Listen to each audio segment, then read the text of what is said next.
Dawono pengene sapat wasa uti pitu pira-pira perkara tunawiru iku iso madangi apa sapat asa al kubur ing kuburan.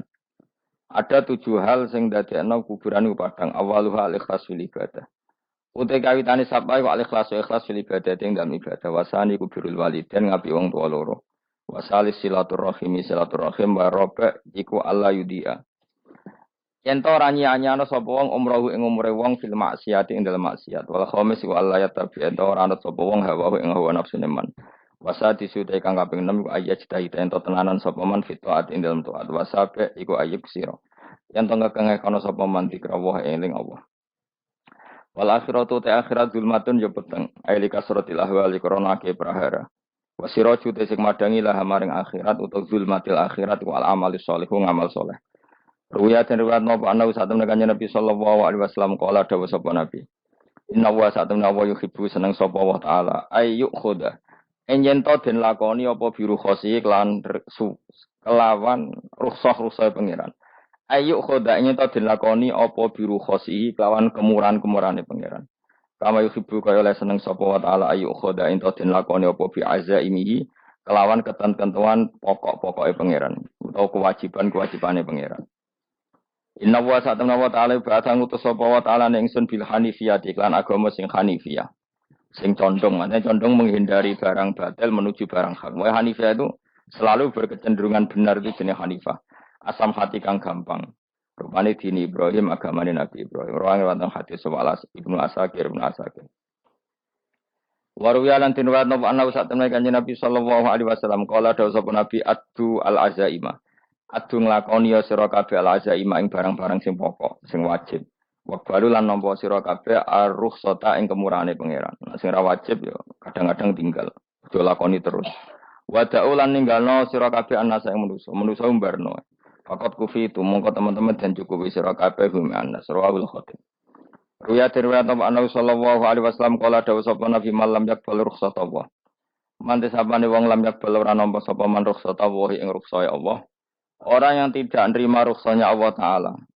Jadi orang wajib-wajib dilakoni terus kadang-kadang mergo dadi identitas isin ninggal. Kalau wong biasa puasa Senin Kamis saking terkenal puasa Senin Kamis sampai muka napa isin. Iku dosane kok Gunung Arafah. Hadis iki apa lho gue ora puasa Senin Kamis. Jadi ala kenapa ora puasa Senin Kamis nampa rukhsah pengiran niku ora nampa jeneng gak nglakoni. Karena mengkono iku ali ngatasi mamlal isni yang disapa mislu jibali Arafah iku koyok gunung Arafah. Jadi pangeran yo aneh sing apik to. Jadi misalnya ana wong maca Quran kok yakin ra di sepuro iku dianggap ngenyek Quran. Wong wukuf ning Arafah kok nyangka dosane ra di sepuro dianggap ngenyek pangeran. Mane ana wong wali iku mergo ndablek. Dene wong ndablek ra wali iku goblok-gobloke wong. Jadi ke daftar wali lewat jalur napa? Tapi potongannya ya tetap wali, macamnya serabakan. Jadi wali ini gampang. Jadi kok ada jadi wali wis bejane wong. Enggak tak terangno carane jadi wali. Sing gampang-gampang ae. Nak mau bar Ramadan tak deloke wis masuk ta urung. Nah ora tak sidang nongko. Ya jadi kan ada jadi wali usul ning pengadilan kudu dimenangno. Rawahu ngene hati sapa Imam Ahmad. Wasiratu te syarat iku dumatun. Wasiratu tawi siratul mustaqim dumatun peteng. Wasiratu te dalan lagu maring sirat wal yakinu yakin. Wa te kang yakin tahqiqu tasdiki ku benerno barang sing tahqiqu tasdiki. Iku tahqiq dalam benerno. Maksudnya kamu punya otoritas pemikiran yang akurat. Kanggo benerno bil ghaibi kan barang ghaib. Niki sing dadi ibadah kula nganti ketemu pangeran. Tahqiqu tasdiki ku duwe akurasi benerno. Bilhoibi kelan barang gaib. Carane bi izalati kulli raibin kelawan ngilangno saben-saben sing dadekno kemamangan. Bi izalati kulli raibin kelawan ngilangno saben-saben barang sing dadekno kemamangan. Pun kula baleni nggih saking awal-awal makalah Rabi'ah kula terangno ya. An-Nabi Bakrin Siddiq radhiyallahu anhu dawe az-zulumatu khamsun. Dawe Abu Bakar kegelapan itu ada 5. Mergo Abu Bakar wong saleh, nek kegelapan yo luwe akeh. Dadi rapati apal nek jumlahe akeh ora pati apal. Roe muk piro? 5. Zaman akhir ora trimo 5 ribuan napa? Ribuan. Nomor 1 hubud dunya. seneng dunia. Seneng dunia macam-macam, seneng pangkat, seneng apa saja yang tidak mengantarkan ke akhirat. Iku darani napa? Dunia atau apa saja yang murahan iku darani dunia. Kalau terangno ya definisi dunia. Dunia kata dana ya dunu-dunuan. Ana sing ulama nasrib sangka dania, dania terus ditakhfif hamzah dadi daniah. Daniah terus ditakhfif hamzah dadi ya daniyah. Daniyah terus ngikuti wazan fula jadi dunya. Dan anggar barang sing hina iku jenenge napa? Dunya. Utawa barang sing dekat iku jenenge dunya. Kemanane dunya iku saiki. Dana iku maknane dekat. Akhirat nanti.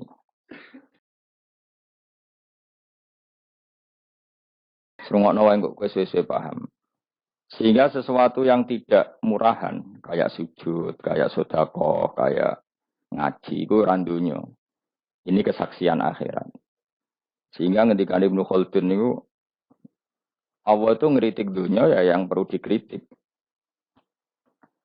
Bahkan kadang akhirat pun dikritik pangeran. Swarga pun kadang dikritik pangeran. Nak waya perlu dikritik. Karena ada konteksnya. Ada apa? Konteksnya. Misalnya begini. Saya punya kitab namanya Khilyatul Auliya atau Baqatul Asfiya. Saya sampai sekarang belajar kitab itu terus. Ini sekitar 14 jilid. Ini kitab Induan Ikhya. Saya berkali-kali ngomong di mana-mana. Imam Ghazali dalam hal mana Kibul Akhyar, sejarah orang-orang pilihan itu nginduk kitab nama Khilyatul Auliya itu 14 jilid. Dalam ilmu tasawuf beliau nginduk kitab jenis Kutil Qulub. Ini karangan Abu Thalib Al-Makki. Dalam fikih tentu beliau nginduk gurunya Imam Haromen. Dan memang kitab itu harus nginduk. Kalau tidak namanya mukhtarik, bikin-bikin. Memang syaratnya ulama harus muttabi. Dia hanya pengikut. Tidak boleh kreasi. Kalau kreasi namanya bid'ah. Bid'ah. Kalau terang. Di situ ada cerita, ada seorang sufi bodoh. Ngeritik dunia tak ngamal. Dunia itu seronok bener. Dunia itu nggon batang. Dunia itu jifah batang. Sing berebut batang ya siap-siap rebutan be asu. Soalnya ngomongnya sudah dinding. Sayyidina Umar itu agak tersinggung dengan makalahnya orang sufi yang bodoh ini. Ya, rata-rata orang sufi memang bodoh. Kecuali gelem ngaji fikih. Setelah ngomong ngalor ngidul dunia ku swelek terus dia biasa lah orang sufi terus milih dhewean terus orang lakoni popo, ngerti-ngerti lesu, mangan wae lesu. Orang sufi kan gitu. Singkat cerita terus Umar agak marah tapi beliau masih bisa mengendalikan diri terus kata beliau, Sal Sayyidah, Sal Hada Sayyid. Kamu tanya Hada Sayyid, maksudnya Sayyid dalam bahasa dulu itu ya orang terhormat. Dalam bahasa zaman era itu maknanya Sayyid itu masih apa? Sadat maksudnya bukan Habib, bukan. Kalau dalam bahasa Arab dulu itu memang kalau Habib itu ya Nabi, kalau Sayyid, Sadat itu Sufia itu belum pasti maknanya apa? Habib ya, tokoh-tokoh yang diikuti dalam apa? Makalahnya, dalam apa? Makalahnya. Terus kata Ubay bin Ka'ab, dan ini menurut saya benar sekali. Dan kamu harus mengikuti Ubay bin Ka'ab. Dia adalah termasuk 6 sahabat yang dipuji Nabi min ahlil Quran. Apa? Yang dipuji Nabi min ahlil apa? Quran. Kata Ubay bin Ka'ab, lalu Anda masuk surga karena apa? Lalu Anda masuk neraka karena apa? Lalu Anda dapat ridho Allah karena apa?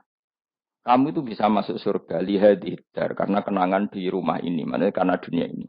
Karena sujud kamu, karena kebaikan kamu. Itu di mana?